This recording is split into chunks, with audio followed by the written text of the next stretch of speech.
It is Tom Ross versus Brad Carpenter.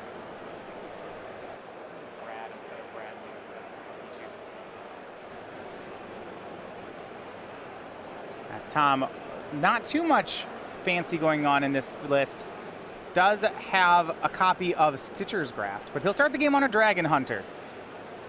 And Stitcher's Graft is something I've seen in the field. The equipment is just really good at allowing the human's deck to just attack without really caring much about what's on the other side of the table. It's just another way to do that. Sort of like an extra copy of Always Watching. Not quite as powerful, but a good supplement. Oath of Nissa for Brad Carpenter finds him a land as we're back to Tom. On the play, he will swing with Dragon Hunter, and it is joined by two more 2/1s. It's a second Dragon Hunter and an Expedition Envoy. You know, triple Savannah Lines, that's a start for the ages here. Yeah, you said Tom's deck's not fancy, but it sure is fast. Sylvan Advocate's going to try to do some blocking from Brad Carpenter. We'll see if Tom has an answer at the ready, though. And Always Watching or a Declaration in Stone would both be great here.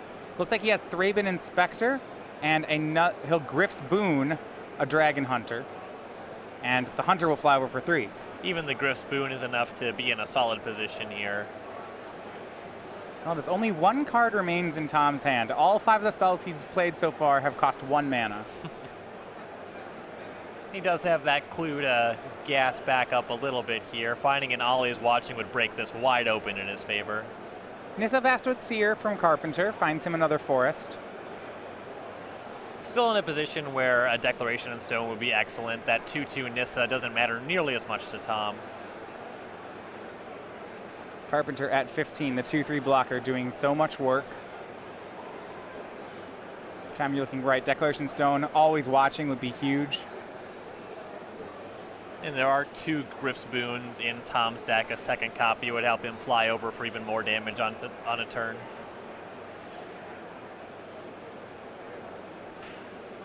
Go back over to Tom Ross. He cracks his clue to draw a card. And there it is, Declaration in Stone on the Sylvan Advocate.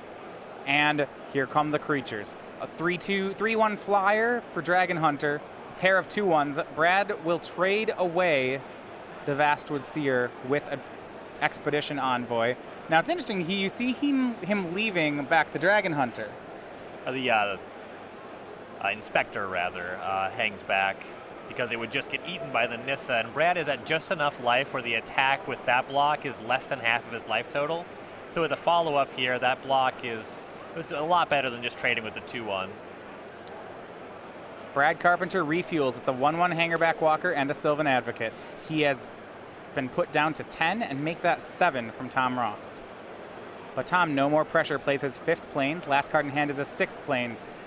Brad can turn the corner. It will work here.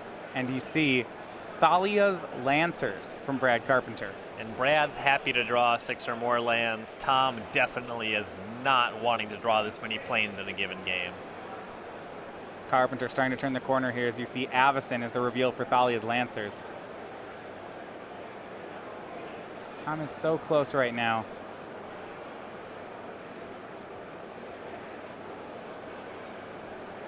But Avacyn will be on blocking duty in next turn. You see Carpenter down to 4. And Tom's list doesn't have an instant speed way to deal with the Avacyn, so he just has to attack into it and get eaten.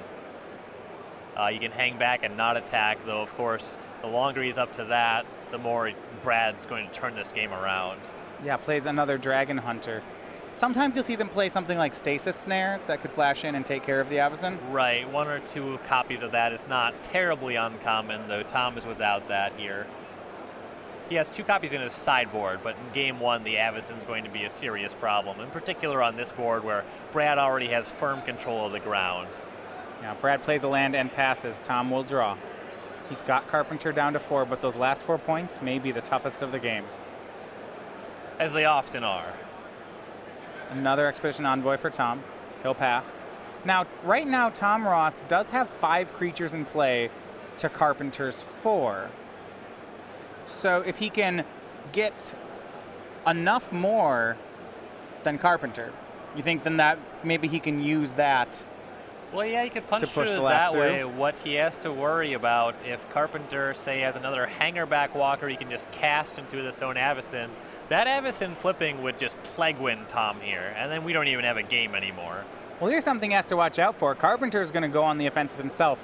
The 4-5 Advocate, the 4-4 Avacyn, and the Thalia's Lancers will all attack.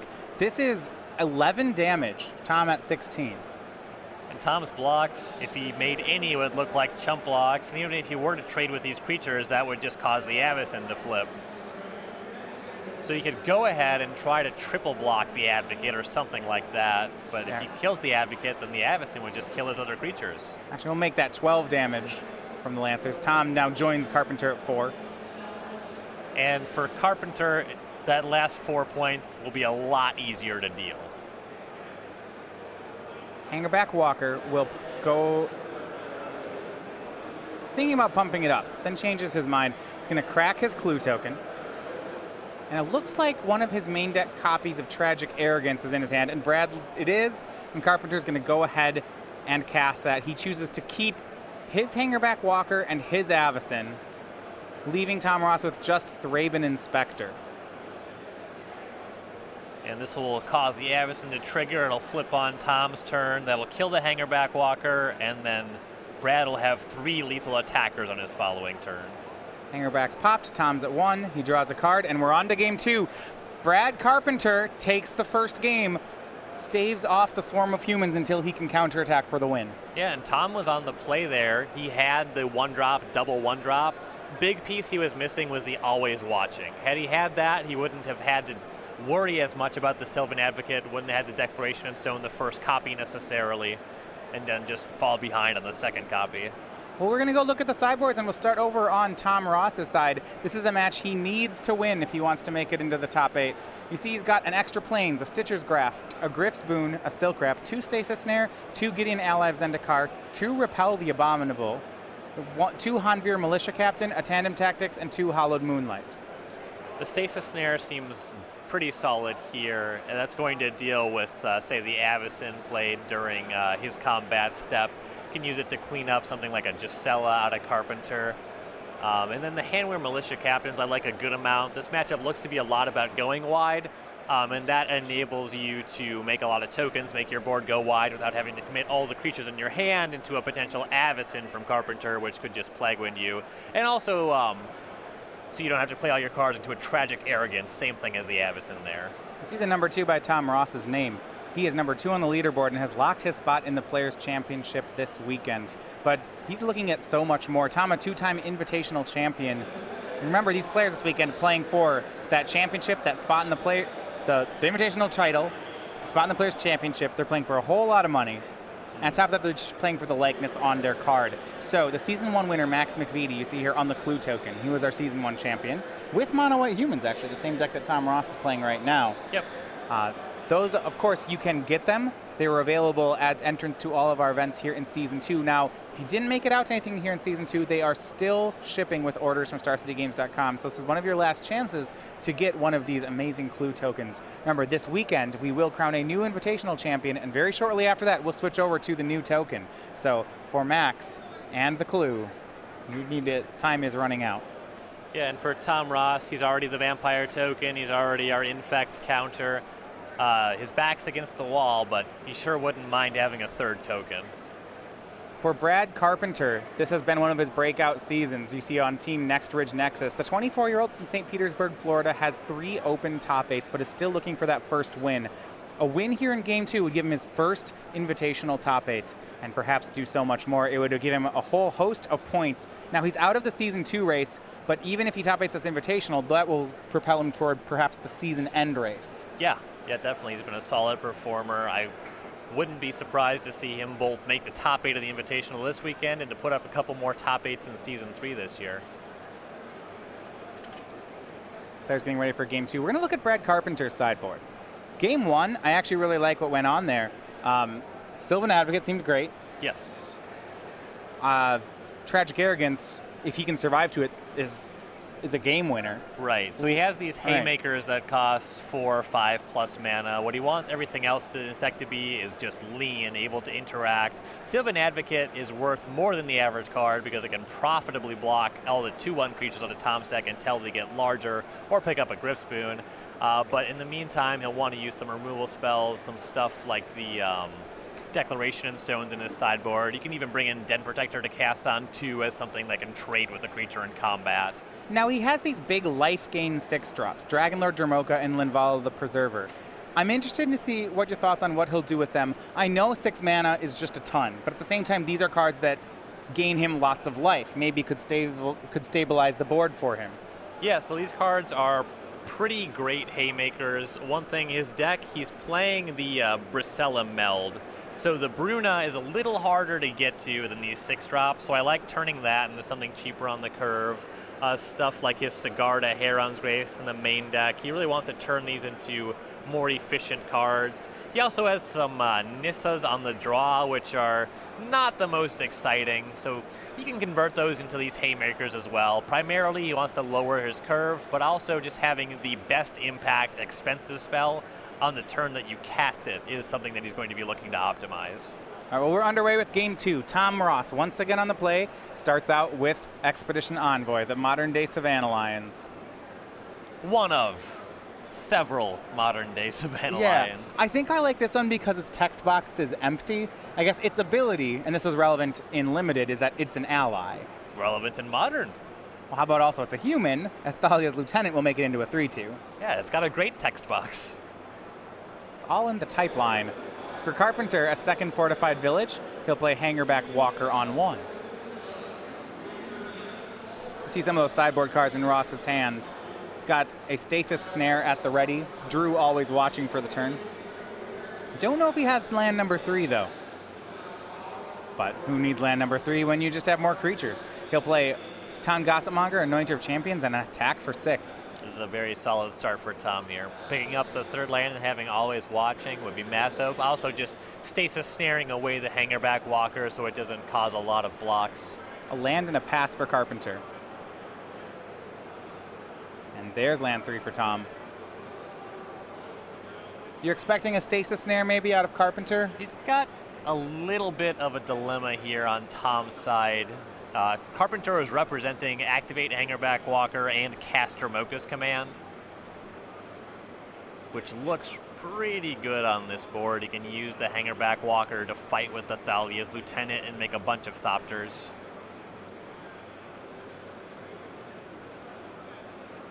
Right. So he's got a debate between Always Watching and Stasis Snare. If Tom, just goes to combat and attacks,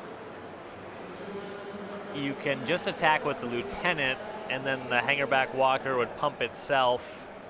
After blocking, you can also attack with the Expedition Envoy, because it'll at least trade. That looks like the play. Land 3, then a swing with just the 2 creatures. We'll see how Carpenter responds. And I like Tom showing respect for the Dromoka's Command. It's unlikely that Brad's keeping a hand that's just Hangerback Walker until turn 4. Yeah, he'll block with Hangerback. It will pump. And then he's going to go for Dromoka's Command. And what patience here on Tom's side. He then Stasis Snares the Walker. None of this is going to work. And this is just perfect for Tom. At 3 damage in, he gets Brad's whole turn and his cards. Yep, and Tom has the option here between using the Anointer of Champions to punch in for an extra point of damage, or just to flip the Town Gossipmonger. Given that he has Always Watching in hand, I kind of like flipping the Gossipmonger. That thing gets really scary, though he's electing to take the point of damage. No, I think you had it right, though. He does the extra damage here to put Carpenter to 7. Because next turn, if he plays Always Watching, he can do everything. Right, he gets Vigilance, he can attack, and then transform it during combat. Right. Oath of Nissa from Carpenter. Sylvan Advocate is in the top 3. That's about as good as he's going to do, but at 7 life, his best may not be enough. Yeah, Tom's attacking for a lot next turn. Advocate pass for Tom Ross. Believe we're going to go to a 3rd game. Yeah, Always Watching, swing. 3 creatures are getting through. That's going to be lethal. Yeah, the Lieutenant's a 4. Everything else is at least 2. One of those creatures is going to punch through for 3 or more damage. Multiple creatures even. Doesn't even need to flip the Gossipmonger. Tom wins the game there. Turn 5, and we are on to the 3rd game between the 2. This will be the first game where Brad's on the play. So that's got to be scary for Tom. So that sort of game there, the game felt like it was decided there was a turn here where Brad had a Hangerback Walker and 3 mana. He went to pump Hangerback Walker, then went to Dromoka's command, and lost the game to a Stasis Snare. Does Carpenter have any other options there? He could have committed those actions on his own turn to respect the Stasis Snare. Stasis Snare exactly is what would blows him out. On the previous turn, Tom missed a land drop, so Stasis Snare not necessarily on the radar, though clearly the way the game had played out, doing it on his turn would have worked a lot better. So he on his own turn pumps Walker, makes it fight the Lieutenant, they trade, Yep. and pops, and Carpenter gets 3 Thopters. Right. Still tough to win from there. Yeah, exactly. And given the fact that Tom had missed the land drop and he would have to have Stasis Snare exactly, I think the way that he played it was fine, though looking back, he of course would wish that he had made the other play. Yeah, if Tom doesn't have the Stasis Snare, then Carpenter's line has the biggest reward to it. Right.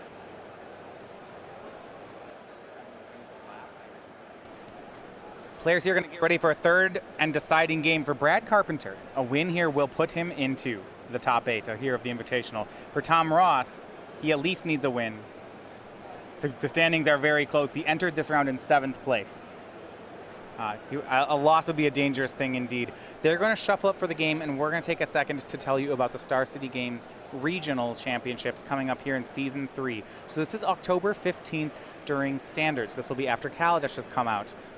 We'll be having these all over the country, and we want to show you the exclusive Wings of Glass playmat here. This and its token are going to be given out to the first 200 players at each location to register. So you see this Robin Alphard token. It is the human. These prizes will be given out, but you are going to want to register. So to find out when you can make it, this is coming up in just under 2 months. You see here, it's part of the SCG Tour. So what that means is we'll be giving away $1,200 to the winner of each regional, along with a lot of SCG points. And for the top 8 competitors of each event, you can win qualification to any of the next 3 Star City Invitationals. So all of this and more, you can find out. Locations are now announced. As we see here across the map, we have 15 different locations in the US. So find the one closest to you at starcitygames.com/regionals. Regionals is always a great tournament. I don't know what my October schedule looks like. I assume that I'll be playing in Minneapolis. I might even bring a playable deck this time. How are you feeling about blue-red after this weekend? I know that that's a deck that you love playing. I was walking the floor and I saw a lot of Orbs of Warding and Peace of Minds. And I don't think you can beat a single copy of either of those cards.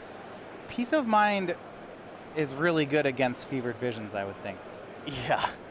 You actually just gain 1 more life than the damage you could theoretically be dealt. You can discard below that point, though. Well, I'd have to spend white mana. That is the drawback. Right. It means I'd have to be playing white. Right. White never does anything broken. White it's only obviously the best color in Standard, which is not enough to convince everybody to play it. I'm just trying to think of historically the number of combo decks that play white, and it's not very many. They exist. Scepter Chant. That doesn't count.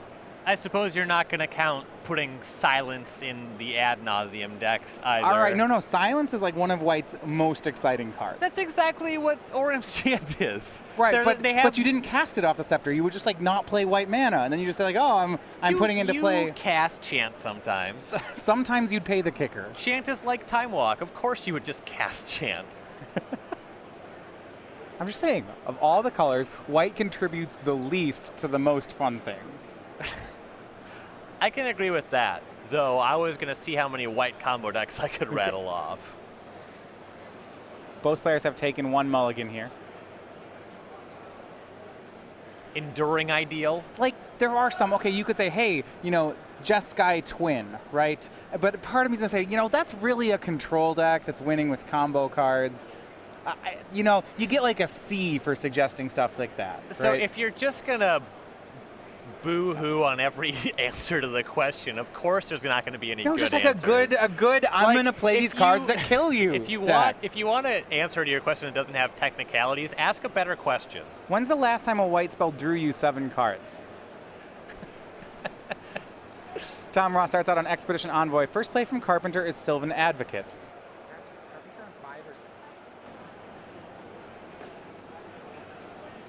Tom's second play here is going to be 2 more 1-drops.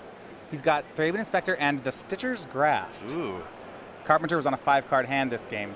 Now, Stitcher's Graft is really interesting. I know with Always Watching, this card's just fantastic. Yes. It also combines very well with the Flip Gideon, because you can just untap the creature after it attacks. Oh, that's great. Okay. But normally, equipped creature gets +3/+3 and does not untap if it attacks. Tom will play Knight of the White Orchid, gets an extra land here on his 3rd turn. Now, I got a question for you. With Tom being on the draw, getting a free card off Knight of the White Orchid, getting a clue off Thraben Inspector, can he take a control route here? You see Griff's Boon on Expedition Envoy will deal 3. He can block. That's the extent of the control that Tom's deck really plays. He does have sideboard Gideon, so he can kind of get in that range, but calling it control is rather generous. Yeah, just he's +3 cards now on Carpenter. Right, though a lot of his cards are just not worth very much relative to what Brad's cards are worth. Also fairly confident that Brad has a Tragic Arrogance in hand. That's worth a lot of cards. And the more of these cards that Tom puts on the table, Yeah. the less he's able to leverage that advantage. Land and go from Carpenter. He plays his 4th land, and this will be interesting. Tom did not play a land last turn. He got a land off Knight of the White Orchid, but that was it. And now it looks like we're going to see why. I think he's got another Knight coming up. Well, Knight is solid, though. In the face of Tragic Arrogance, it's a good chance that Tom should just spend this turn equipping Stitcher's Graft and attacking. Ooh. Oh, this is not the unfair way to play Stitcher's Graft. This is the kind where your creature actually doesn't untap. Right, and if you move the equipment, you have to sacrifice the creature, so That's a why lot it's of tension there. It's a graft. You know, you're not like giving him this hammer. You're just like fusing the hammer onto him. You can't take that off him anymore. That's Yeah, that gets real messy. how the Stitchers of Innistrad work. That's how the Stitchers of everywhere work. The Stitchers of Mirrodin with Grafted War Gear, which this card is kind of a throwback to. Are they stitching Grafted War Gear into people? I don't know if they're grafting it. Right. Knight of the White Orchid is eventually the decision for Tom, so he gets that land off it. You see he does have a Plains in his hand. He's just opting not to play it so that he can cash in these Knights. Expedition Envoy looks to still be the only attacker. He'll swing and put Brad to 14. And I like that quick backup there. Do you notice how Tom played the land before attacking? Right, yeah. He thought about playing the land, put it almost on the table, picked it up, and then played it. It's almost a throwback to last game, right? He wants Brad to be concerned about... He wants Stasis Snare on the brain. Yeah. Tom Ross things right there. He's one of the best at those kinds of plays. Absolutely. Brad does not draw the 5th land for Tragic Arrogance, but he draws Oath of Nissa, and that finds him the 5th land. It's a Plains. 2 cards in Carpenter's hand. One of them we know is the Sweeper. He's counting on it to win the game for him. The other one looks to be Declaration in Stone. And I guess the question is whether or not Brad feels like he has to fire that off right now, or if he can go for full value, blow up everything with Arrogance, and then Declaration. Yeah, surveying the board, see how much damage he would take on this turn. He is still at 14. Because if he Arrogances both Knights here, then Tom has a great board for rebuilding from the Sweeper, doesn't he? It's going to Tragic Arrogance the Expedition Envoy. Declaration in Stone, rather. Right, Declaration in Stone. So it's exiled. Tom Ross gets a clue. He'll draw a card. Back to Tom Ross. Has not found time to graft that equipment onto any of his creatures just yet. Yeah, and without the Always Watching, with Brad having so much life, there is a significant cost to putting that on. Tom Ross draws a 6th land. His hand is a Stasis Snare, a Plains, and one other. He has a Griff's Boon in the graveyard as well, getting up to the mana where that's going to come into play. You can start just using his creatures as lava axes at that point. Just put on the boon, put on the graft, attack for 4 plus the creature's base power. 3 shots of that would kill Carpenter. Always Watching this hand, and he's going to put it down. So here's that combo of Always Watching and Stitcher's Graft. Creatures get Vigilance. Graft equips to Thraben Inspector. Yeah, here comes the team. A pair of 3/3 first strikers. And that's Stitcher's Graft. So here's an unfortunate thing for Tom. Tom now controls 2 artifacts because he has an uncracked clue and the Stitcher's Graft. The clue, right, the clue counts. Now, when Stitcher's Graft becomes unattached from a creature, the creature has to be sacrificed. Oh, wait, so if Carpenter chooses Thraben Inspector as the creature, the clue as the artifact, then the Graft will die, the Knights will die, and then the Thraben Inspector will dies? die to the Graft trigger. Oof. So, assuming that Brad knows this, and I assume he does, he's a sharp guy, this is devastating for Tom.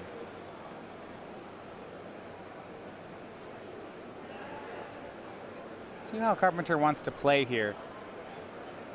Ideally, I guess he knows he's going to cast a sweeper next turn, so that's going to influence his blocks. Exactly.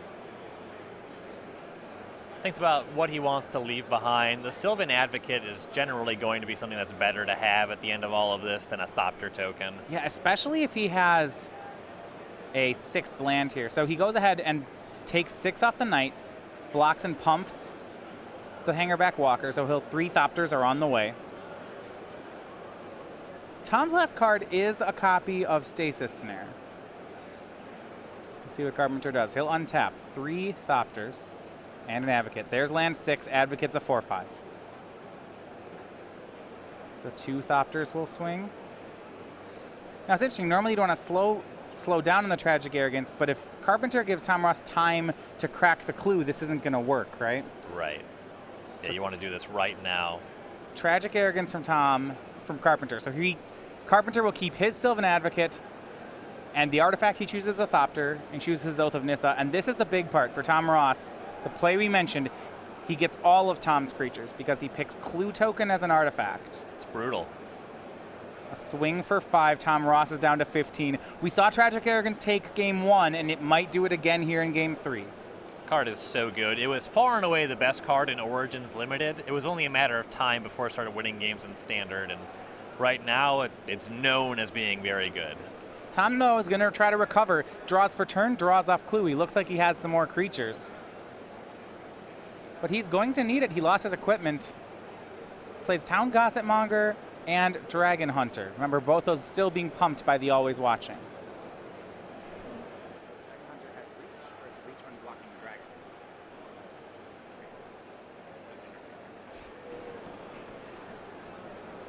Back to Carpenter. He's at 8, Tom Ross at 15.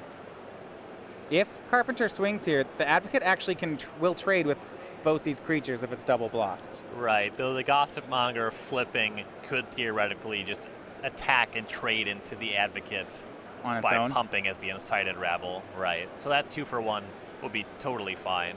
So it's just Advocate. That knocks Tom Ross down to 11, and here's a big turn from him. Draws a Plains, so his hand is Plains, Stasis Snare. Carpenter has drawn 1 card since the Tragic Arrogance. Tom's hoping it isn't a good one. He'll bring back that Griff's Boon from so long ago. Plays actually the 7th land plays here, which is really great for Tom. Yeah. Yeah, well, the Boon and Snare on the same turn. It goes on to Town Gossipmonger. It's now a 3/2 flyer. Could flip to a 4/4 flyer. It'll attack. Carpenter will block with the Thopter. Tom will pass. So he's playing the Stasis Snare slowly here. There's really no reason to commit it there in combat. He doesn't care about that chump block, and that Advocate wasn't necessarily getting in his way. Carpenter attacks with the Sylvan Advocate. Now, if Tom could attempt to trade with it here. Doesn't look like he will. Right, and the other thing, you wanted to hold on to that Stasis Snare if Tom attacked and Carpenter just cast an Avacyn. It would be nice to have it in that situation. And for Carpenter, it's Gisela the Broken Blade. The 4/3 flying first strike lifelink. This card's extremely powerful in this matchup when there's no Always Watching. Still quite good generally when he has it, but no match for Stasis Snare. So Ross will snare it, flip his Incited Rabble, draw a card. with the land, Tom wins here, doesn't he? He attacks in the air. Pump, pump, pump, pump. That's 1, 2, 3, 4, 5, 6, 7. That's exactly 8. The top decked 8th planes wins the game exactly for Tom Ross. And there you have it. With mono white humans, he takes the match.